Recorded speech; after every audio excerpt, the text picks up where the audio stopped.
성경 말씀 열왕기하 22장 1절에서 11절입니다. 요시야가 왕위에 오를 때에 나이가 8세라. 예루살렘에서 31년간 다스리니라.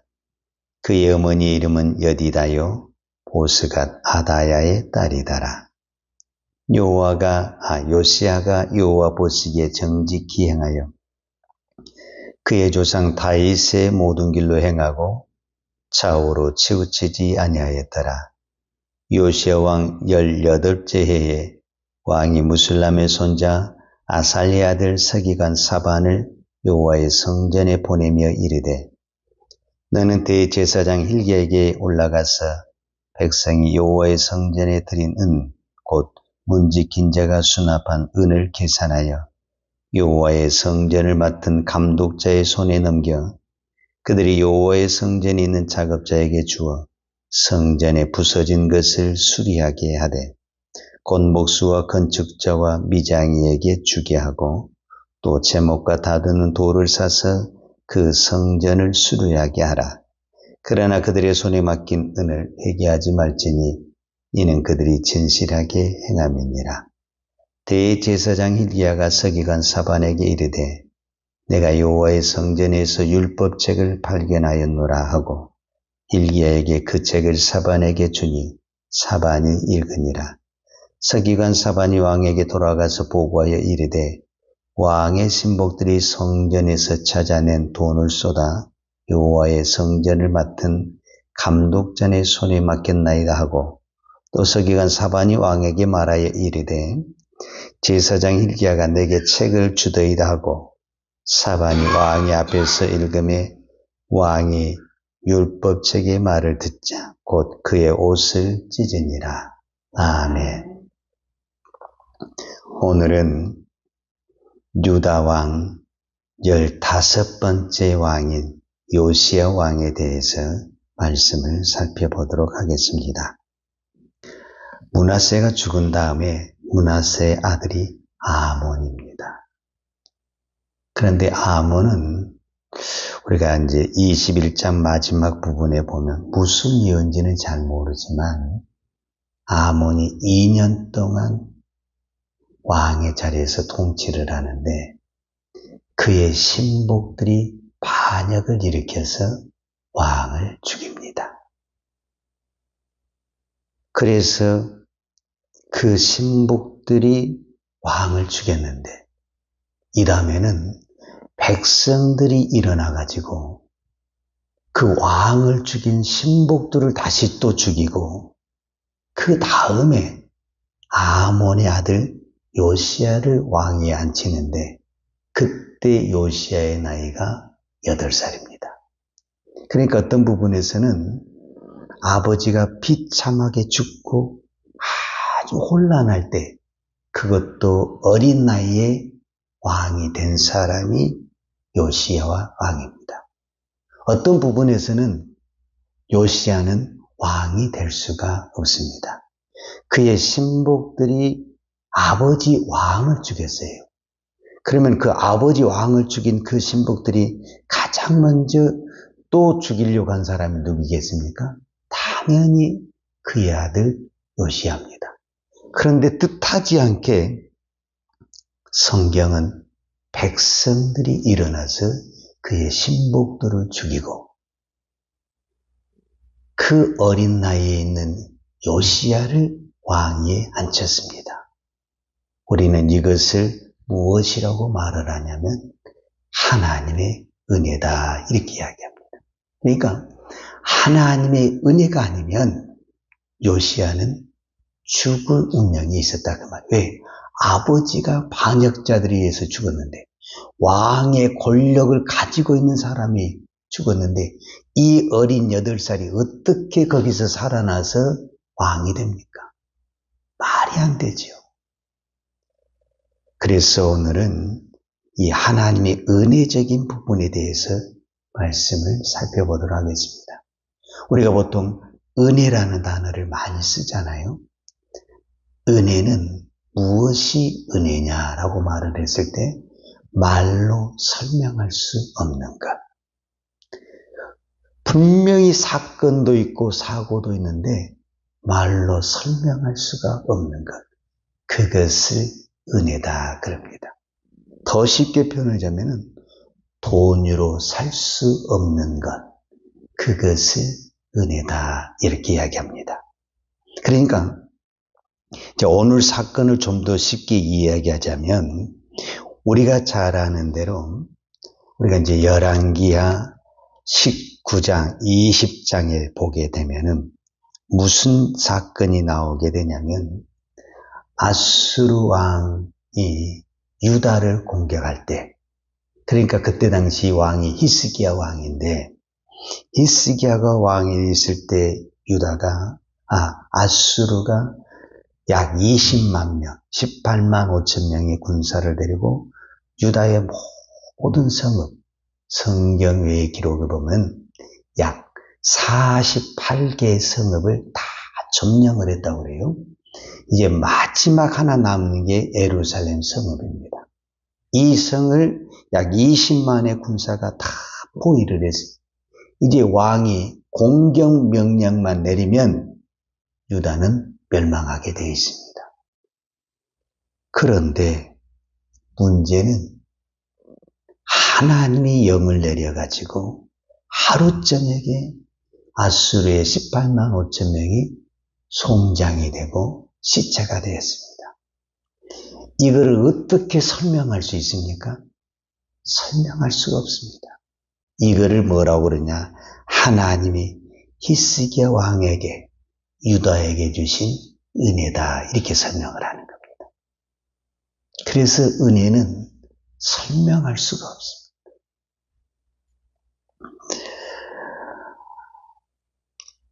이 사도 바울도 나중에 그런 얘기를 하거든요. 나는 교회를 핍박한 사람이고 예수를 믿는 사람을 핍박하고 죽인 사람이다. 그런데 나 같은 사람이 사도가 된 것은 하나님의 은혜다 이렇게 이야기를 합니다. 그러니까 사도가 바울이 된 것은 하나님의 은혜가 아니고는 설명할 수가 없다 이렇게 말을 합니다. 그러면서 에베소서에 보게 되면은 사도 바울은 우리의 구원이 하나님의 은혜다 그렇습니다. 그러니까 지금 나 같은 죄인이 구원을 받아서 하나님의 자녀가 되고 오늘도 내가 하나님 앞에 이 새벽에 기도할 수 있는 것은 하나님의 은혜가 아니고는 설명할 수가 없고 이런 일이 있을 수가 없다라는 것입니다. 그러면 이제 오늘 이 열왕기하 22장을 통해서 우리가 꼭 기억을 해야 될 것은 은혜를 받은 사람은 반드시 은혜 받은 증상이 나타납니다. 그 증상이 뭐냐면 오늘 요시야 왕을 중심으로 살펴보게 되면 22장 3절에 요시야 왕 18째 해에 그랬어요. 그러니까 이 말은 무슨 말이냐면 요시야가 왕이 된 지 18년이 지났다라는 거예요. 그러면 18년에다가 요시야가 8살 때 왕이 됐으니까 또 8년을 더하면 26세 때에 그가 무슨 일을 하게 되냐면 성전 수리를 하게 됩니다. 성전 수리를 하면서 곧 무엇을 발견하게 되냐면 율법책을 발견하게 됩니다. 그러니까 여기서 성전 수리라는 것은 단순히 건물을 수리한다. 우리가 문자적으로 보면 그렇게 해석할 수가 있지만 우리가 영적인 의미로는 무너진 제사를, 무너진 예배를, 우리의 무너진 신앙을 회복하는 것이 성전 수리인 것입니다. 그러니까 은혜를 받은 사람은 오늘 저와 여러분에게 반드시 표가 나는데 그 표가 뭐냐면 예배가 살아난다는 겁니다. 그러니까 우리가 똑같이 예배를 드린 것 같아도 은혜를 받은 사람의 예배의 삶과 은혜를 받지 못한 사람이 예배에 참석한 것은 벌써 딱 표가 납니다. 은혜를 받은 사람이 예배는요, 그 예배가 살아있고 그 말씀을 한 말씀도 놓치지 않는 것을 그냥 탁 눈에 보입니다. 그리고 내가 어떻게든지 이 말씀대로 내가 살아내야 되겠다, 이런 마음이 생기는 겁니다. 반대로 말씀을 받은 사람은, 즉 예배가 살아난 사람은 반드시 또 무엇이 나타나게 되냐면 은혜를 받게 되어 있습니다. 그래서 이 은혜와 말씀, 은혜와 예배는 같이 가는 것입니다. 은혜를 받은 사람이 예배를 사모하게 되고 예배를 사모하는 사람이 은혜를 받게 되어 있습니다. 그러니까 오늘 요시야가 이 성전을 수리하다가 무엇을 발견하게 되냐면 율법책을 발견하게 되고 그 율법책을 듣고 읽으면서 그는 회개하고 민족을 살려내고 나라를 살려내는 하나님의 역사가 이루어지게 되는 것을 볼 수가 있습니다. 여러분, 우리가 하나님의 말씀을 들었는데 그 말씀이 안 들리고 그 말씀이 이해가 안 되고 그 말씀을 들어도 한 귀로 듣고 한 귀로 흘러버리고 그 말씀대로 전혀 내가 살지를 못하고 순종이 안 된다. 그 이유가 뭐냐? 은혜가 없기 때문에 그렇습니다. 은혜를 받잖아요. 한 말씀도 놓치지 않고 내가 그 말씀대로 살아냅니다. 그런데 수백 마디의 내가 말씀을 들어도 은혜가 없잖아요. 전혀 말씀이 나를 살려내지를 못합니다. 그래서 은혜가 없는 우리의 예배는 형식의 예배가 되는 것입니다. 그러니까 이 땅에 지금 예배가 없는 것이 아닙니다. 가장 큰 문제는 예배는 있는데 은혜가 없는 거예요. 그러니까 말씀은 들어도 그 말씀이 나를 변화시키지 못하고 그 말씀이 나를 움직이지 못하는 것입니다. 왜 그러느냐? 은혜가 없으면 말씀이 내 안에서 살아내지를 못하는 것입니다. 그래서 저와 여러분에게 이 새벽에 기도하고 또 기도할 제목이 뭐냐면 하나님, 저에게 은혜를 주옵소서 기도해야 됩니다. 내가 수만 가지의 말을 하나님의 말씀을 들어도 은혜가 없으면 말 그대로 한 귀로 듣고 한 귀로 다 쏟아버리게 되는 것입니다. 그러나 내 안에 은혜가 넘치게 되면 그 한 말씀을 붙들고 기도해도 그것이 응답이 되고 그것이 기적이 되고 축복이 되는 것입니다. 우리가 잘 아는 신약 성경에 보면 예수님을 낳은 이 성령으로 잉태를 해서 예수님을 낳은 그 여인이 마리아입니다. 어느 날 한 천사가 마리아에게 찾아와서 뭐라고 표현을 하냐면 내가 아들을 낳는다라는 거예요. 여러분, 이거는 우리가 그냥 늘 들었던 말이니까 충격이 안 되지만 여인에게 있어서는 그것은 충격이고 사망과 같은 거예요. 왜냐? 내가 남자를 모르는데 내가 아기를 낳았다? 그러면 모든 사람들은 어떻게 하겠어요? 우리 속담이 아니 땐 굴뚝이 연기 나긴 하면서 의심하면서 이 여인은 부정한 여인이라면서 돌에 맞아 죽게 돼 있는 거예요. 근데 내가 지금 남자를 모르는데 이걸 증명할 수가 없는 거예요. 이걸 어떻게 해야 돼요? 할 수가 없는 거예요. 그런데 그 천사가 그 마리아에게 한 말이 있어요. 그 말이 무슨 말이냐면 누가복음 1장 28절에 보면 뭐라고 하냐면 은혜를 받은 자여 평안할지어다. 천사가 일러 가로되 마리아여 무수히 말라 내가 하나님께 은혜를 얻었느니라. 은혜를 받으면 말씀이 믿어지고 말씀이 이루어집니다. 그리고 내가 그 어떤 것도 감당하게 됩니다. 그래서 마지막에 마리아가 어떻게 고백하냐면 마리아가 가로되 주의 계집 중이오니 말씀대로 내게 이루어지이다. 은혜를 받아야만이 하나님의 말씀이 내게 이루어지리다. 이렇게 고백이 나. 그러니까 수많은 말씀을 받아도 은혜가 안 되면 나 못해요. 나 못합니다. 그리고 말씀 자체가 안 들립니다. 그래서 이 마지막 시대에 은혜가 필요한데 이 은혜는 기도만 가지고는 안 됩니다. 말씀과 기도가 같이 가야 됩니다. 보통 우리의 기도는 왜 말씀과 같이 가야 되는 이유를 제가 간단하게 설명하겠습니다.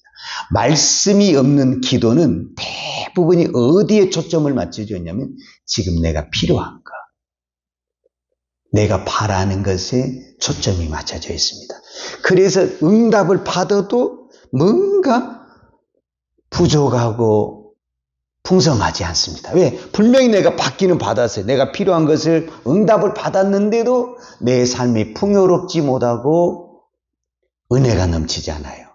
그런데 왜 말씀과 은혜가 같이 가야 되냐면 우리는 이제 우리의 기도가 어디를 가야 되냐면 내 필요한 것을 넘어서 하나님의 말씀을 구해야 됩니다. 즉 마리아가 주의 말씀, 나는 주의 계집종이니 말씀대로 내게 이루어지다라는 것처럼 말씀을 구해서 그 말씀이 나에게 이루어질 때 그때 뭐가 되냐면 그 말씀의 풍성함과 은혜의 풍성함이 나타나게 되는 것입니다. 그래서 오늘 우리의 기도는 반드시 무엇과 가야만이 풍성하게 나타나게 되냐면 말씀과 기도가 같이 가야 됩니다. 그래서 우리가 말씀을 들어야 되고 말씀을 읽어야 되고 말씀을 묵상해야 되는 것입니다. 그래야만이 우리의 영혼이 우리의 삶이 풍성해지는 것입니다. 지금까지 우리의 기도는 필요를 따라서 기도하는 기도의 삶이었습니다. 그래서 응답을 받아도 늘 뭔가 부족하고 풍성하지 않습니다. 왜냐하면 그 구한 것만 나타났기 때문에 그렇습니다. 이제는 하나님의 말씀이 우리 안에 이루어지면서 그 말씀의 풍성함을 누리려고 하게 되면 말씀과 함께 기도가 같이 가야 된다. 그래서 오늘도 우리는 무엇을 놓고 기도해야 되냐면 첫 번째가 하나님 저에게 은혜를 부어주시옵소서. 은혜만 임하게 되면 무엇을 할 수 있냐면 적을 이길 수가 있습니다. 아무리 나에게 큰 적이 있을지라도 하나님의 은혜가 임하면 적을 이길 수 있고 그 감당하지 못할 시험이라든지 어떤 말씀도 은혜가 임하게 되면 감당할 수 있고 내가 그것을 이겨낼 수 있는 힘이 나오게 되는 거예요. 그래서 저와 여러분이 구하고 또 구해야 될 것은 하나님 은혜를 주옵소서. 그리고 그 은혜를 가지고 이제는 말씀을 붙들고 기도할 때 그 말씀이 내 삶에 실제적으로 이루어지는 말씀이 이루어지는 그 삶이 될 줄로 믿습니다. 기도하겠습니다. 하나님 아버지 감사합니다. 오늘 또 이 새벽에 기도할 수 있는 것이 하나님의 은혜입니다. 하나님의 은혜가 아니고는 내가 이 새벽에 나올 수도 없고 기도할 수도 없습니다. 하나님, 이 새벽에 기도하고 또 기도하오나니 은혜를 베풀어 주옵소서. 은혜를 부어 주시옵소서. 그래서 오늘 또 내 힘으로 세상을 산 것이 아니라 하나님의 은혜로 살기를 원합니다. 말씀을 볼 때 은혜의 눈으로 보게 하여 주옵소서. 내 눈으로 보면 이해도 안 되고 그 말씀이 부담스럽고 순종도 안 됩니다. 그러나 은혜의 눈으로 봤을 때 그 말씀은 나에게 축복의 말씀이요 응답의 말씀이요 기적의 말씀이 될 줄로 믿습니다. 오늘 우리에게 이 은혜의 복을 허락하여 주옵소서. 예수님의 이름으로 기도하였습니다. 아멘. 요한은 내게 복을 주시고 너를 이기시기를 원하며 요한은 얼굴로 내게 비추사 은혜 베푸시기를 원하며 요한은 얼굴을 내게로 향하여 드사 평강 주시기를 원하노라. 이제는 나 같은 죄인을 위하여 십자가에 돌아가신 우리 주 예수 그리스도의 은혜와 아버지 하나님의 그 크신 사랑과 성령님의 풍성한 은혜가 오늘 또 오직 하나님의 은혜를 붙들고 말씀을 붙들고 기도하며 살기를 원하는 사랑하는 주의 종들 머리머리 예와 이 나라 이 민족과 한국 교회 위에 온 열방의 이 생명의 복음을 증거하는 선교사님들 위에와 사랑하는 주의 자녀들 머리 위에 이제로부터 영원토록 함께 있을지어다. 아멘.